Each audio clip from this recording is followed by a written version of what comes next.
নিরামিষ দিনে বন্ধুরা এরকম একটা রান্না খুব সুস্বাদু হতে পারে বন্ধুরা, একটা মজার রান্না হতে পারে।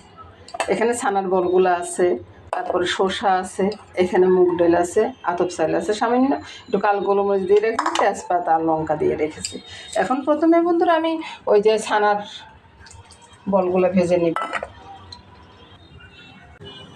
এবার ছানার বলগুলোকে নামিয়ে নিব। জিরা ফোড়ন দিলাম, জিরা ফোড়ন দিয়ে সব কিছু একসাথে ছেড়ে দিলাম। কিছুক্ষণ বাজার পর শসাগুলো দিয়ে দিলাম,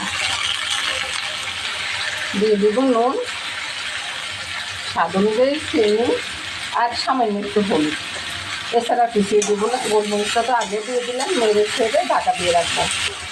একটু আতপ চাল দিলে না রান্নাটা বেশ মজার হয়, ওই জন্য একটু আতপ চাল দিয়ে আপনার ছেলে লঙ্কার গুঁড়ো দিতে পারেন বন্ধুরা, আমি দিব না, কারণ আমার মনে হয় তরকারির কালারটা নষ্ট হয়ে যাবে। এবার আমি একটু গরম জল ছেড়ে দেবো, জলটা ছেড়ে দিলাম, একটু পরে আমি বলগুলো দিয়ে দিব, ছানার বলগুলো। এইটু বন্ধুরা, এবার ছানার বলগুলো দিয়ে দিচ্ছি, ছানা এবার নামিয়ে নিচ্ছি, নামানোর পরে দেখাচ্ছি বন্ধুরা। এবার দেখুন তো বন্ধুরা রান্নাটা পছন্দ হয় কিনা। ছানার বলগুলো এত নরম হয়ে গেছে, একবারে তুলতুলে হয়ে গেছে। নমস্কার বন্ধুরা, শুভ দুপুর।